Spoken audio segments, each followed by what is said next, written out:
સંઘર્ષ થશે, અચૂક થશે, બે વાર એમ પણ થશે કે પાછા વળી જઈએ તો ઉતરવાનું સહેલું હતું, પણ એક વાર જ્યારે ટોચ પર પહોંચશો ને ત્યારે સમજાશે કે ચડવાની મજા કેટલી બધી પડી. એકવાર મેં ફરિયાદ કરેલી બાપુ કે બાપુ યાર આ લોકો મારી સાથે બરાબર બિહેવ નથી કરતા, પરિષદવાળા સાહિત્યકારો. એટલે બાપુ મને હસીને જે જવાબ આપ્યો ને, હું માનું છું એ શબ્દ, એ વાક્યો દરેક માટે જિંદગીના મહત્વના વાક્યો છે. એમણે એમ કહ્યું કે ઉપર જઈએ ને એમ હવા પાતળી થતી જાય અને સામાન ઘટાડતા જાય. આ બહુ મોટી વાત છે. તમે એને જે દિશામાંથી જોવા માંગો એ દિશામાંથી જોઈ શકો. તમે સફળતાના શિખર પર ચઢો તો સામાન ઘટાડવાનો, શેનો સામાન? દ્વેષનો, ક્રોધનો, ઈર્ષાનો, ઝઘડાનો, કડવાશનો, પૂગતા જાઓ. હવે એની જરૂર નથી, કારણ કે તમે ઉપર જઈ રહ્યા છો. હવા પાતળી થશે એટલે શ્વાસ લેવામાં તકલીફ પડવાની છે. હું જોઉં છું કેટલી બધી દીકરીઓ પ્રેમમાં પડે, ભણવાનું છોડી દે, ભાગી જાય, મા બાપ હા નહીં પાડે એમ માનીને અમુક પ્રકારના ખોટા નિર્ણયો કરે અને જિંદગીભર પસ્તાય. ગ્રેજ્યુએશન પૂરું કર્યું હોય, જિંદગીમાં કશું ભણ્યા હો, કશું બન્યા હો, તો છોકરાઓ તો બહુ આવશે, ફોકસ અગત્ય છે. બેનપણી એની મદદ કરે, ચીઠી ચપાટી પહોંચાડે. ત્યારે મને એમ થાય કે તમે જો સાચા મિત્ર હો તો તમારે એને એમ કહેવું જોઈએ કે ફોકસ કર તારી કારકિર્દીમાં, ભણ, આગળ વધ. જો ખરેખર એ છોકરો તને પ્રેમ કરતો હશે તો તારી રાહ જોશે, તું કઈ બની જાય ત્યાં સુધી તારી પ્રતીક્ષા કરશે. એને બદલે આપણે બધા ઉતરતા ઢાળ તરફ જઈએ છીએ. બહુ સરસ ટાઇટલ આપ્યું છે કૌશિકભાઈ, અને મને, હું જેટલી વાર એ ટાઇટલ વિશે વિચારું છું એટલી વાર નવા વિચાર આવે છે. કરપ્શન, અસ્વચ્છતા, દરેક જગ્યાએ ઢાળ છે. તમે જ્યાં જઈને ઊભા રહેશો તમને લાઈનમાં ઊભા રહેવાની તકલીફ પડશે, પણ જો તમે તમારું કામ એકવાર લાઈનમાં ઊભા રહીને કરાવશો ને તો બહુ બધા લોકોને પ્રેરણા મળશે. એક છેલ્લો દાખલો મારા લાયસન્સનો આપીને મારી વાત પૂરી કરું અને પછી આપણે પ્રશ્નોત્તરી કરીએ. હું હમણાં લાયસન્સ કરાવવા ગઈ, 50 વર્ષે લાયસન્સ રિન્યુ કરાવવું પડે એટલે હું લાયસન્સ કરાવવા ગઈ. સામેના ટેબલ પર બેન બેઠેલા, હું બધા જ પેપર્સ, ડોક્યુમેન્ટ્સ લઈને ગઈ. તમે દેશમાંથી બહાર જાઓ કે દુનિયામાં ક્યાંય પણ જાઓ તો તમારું સૌથી મોટું ડોક્યુમેન્ટ કયું છે? પાસપોર્ટ. તમારી પાસે પાસપોર્ટ હોય તો એનો અર્થ એમ કે તમે આ દેશના નાગરિક છો.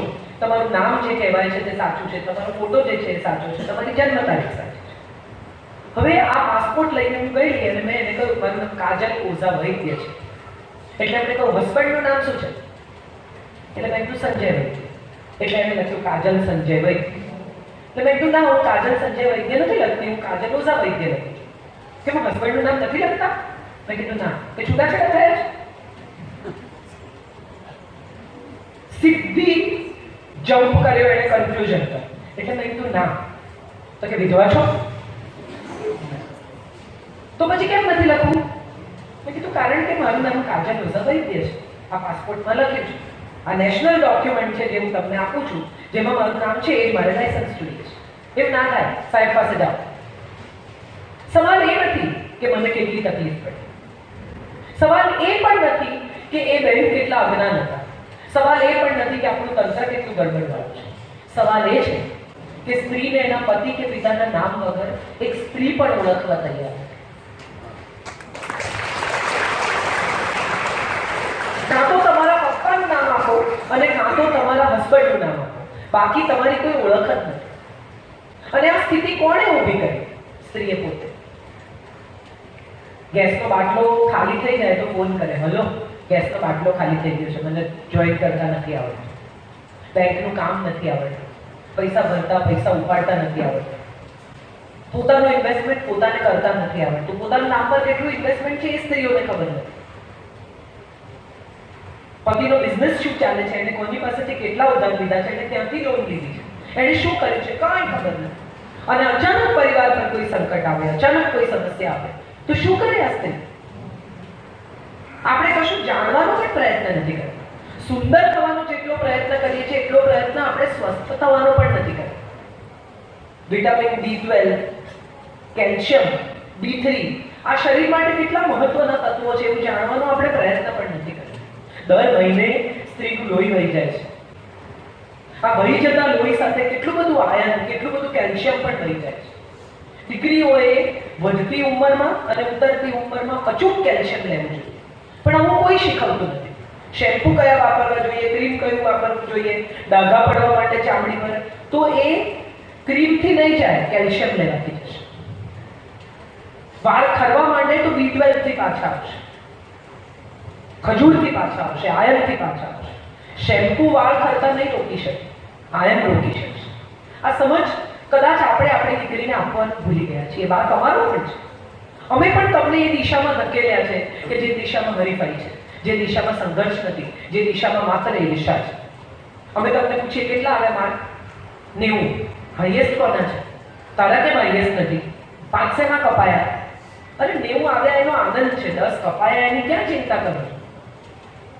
મોટા ભાગના મા બાપ પોતાના બાળકને હરીફાઈનું સાધન બનાવે છે અને કદાચ શક્ય છે કે એને લીધે જ આજનો સમય આ પરિસ્થિતિમાં આવી ગયો છે. હરીફાઈમાં તમને ઝડપથી પહોંચવું હોય, ઝડપથી દોડવું હોય, તમારે પોતાની જે અચીવમેન્ટ હોય એ ઝડપથી મેળવવું હોય તો ઢળતો ઢાળ સહેલો પડે, તમે જલ્દી દોડી શકો. પણ એટલું યાદ રાખજો કે દોડતા ઢાળમાં બ્રેક નહીં મરાય, પછી નીચે ગયે જ છૂટકો છે. ચડતા ચડતા ઊભા રહેવાશે, ચડતા ચડતા ક્યાંક આધાર લેવાશે, ચડતા ચડતા ક્યાંક અટકાશે. પણ ઉતરતી વખતે કોઈ રસ્તો નહીં બચે, કારણ કે તમારી સ્પીડ જ એટલી હશે કે તમે જઈને સીધા નીચે અથડાશો. જિંદગી બહુ ખૂબસૂરત છે. છેલ્લા કેટલા 1 કલાકથી હું વાત કરું છું તમારી સાથે. 1 કલાકથી હું તમારી સાથે વાત કરું છું. કોઈએ ચેક કર્યું કે શ્વાસ ચાલે છે કે નથી ચાલતો? જોયું કોઈ?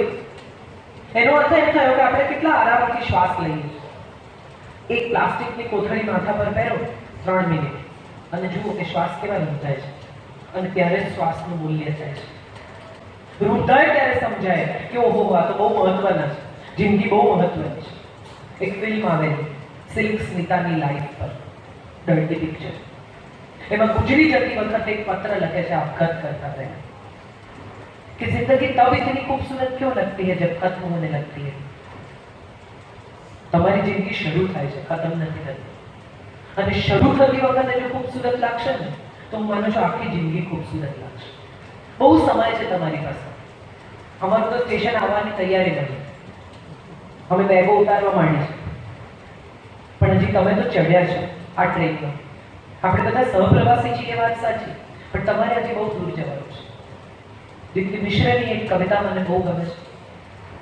ये माना बहुत दूर है मेरी मंजिल, मगर मुझको तन्हा पहुंचना वहां है. घड़ी दो घड़ी साथ चलते हो चल लो, उम्र भर निभाने की कोशिश न करना. कि खुशबू हो मुझको महसूस करना, कभी मुझको पाने की कोशिश न करना. सुना था कभी प्यार मरता नहीं है, जो मरता नहीं है तो जाता कहाँ है.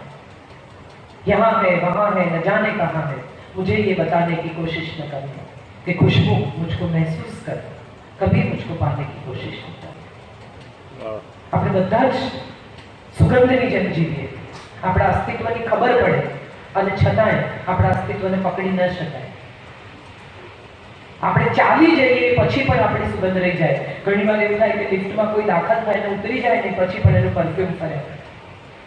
જિંદગી એનું નામ છે કે તમારા ગયા પછી પણ કોઈ તમને યાદ કરે તો સારી રીતે કરે, આંખમાં પાણીને હોઠ પર સ્મિત સાથે કરે. બાકી જવાનું તો બધા જ છે. કોઈ આમ ગાદલામાં સૂઈ રહે છે કે મારે તો જવાનું છે. બહુ મજા આવી તમારી સાથે વાત કરીને. મને ખબર નથી તમને મજા આવે કે નહીં. બહુ મજા આવી. તો તમે મને કંઈ પણ પૂછી શકો છો, એવું પણ પૂછી શકો છો હું આવી ડાયરાઈ વાતો કરું છું તો હું શું કરું? તમને ગુસ્સો નથી આવતો?